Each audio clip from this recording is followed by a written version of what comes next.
आज स्वामी सांगतात, तुला जे हवं आहे ते तुला मिळणारच आहे. तुझे प्रयत्न वाया जात नाहीत. तुझं मन दुखतंय म्हणून देव शांत बसलेले नाहीत. ते फक्त योग्य वेळ बनवत आहेत. तुझ्या आयुष्यातून अडथळे शांतपणे दूर होत आहेत. तुला दिसत नाहीये, पण परिस्थिती तुझ्या बाजूने फिरते आहे.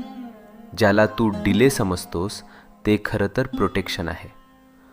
तू विचार करतोस, मीच का स्ट्रगल करतोय, हे माझ्याच आयुष्यात का होतंय? कारण स्वामी तुला तयार करत आहेत. तू जे मागितलं आहेस ते मोठं आहे, आणि मोठ्या गोष्टी मिळायला मन, विचार आणि आत्मविश्वास तयार असणे गरजेचं असतं. आज स्वामींची कृपा तुझ्या भोवती आहे. तुझ्या जीवनात एक शुभ घटना लिहिली गेली आहे, आणि ती तुला भेटायला निघाली आहे. तू ज्या चांगल्या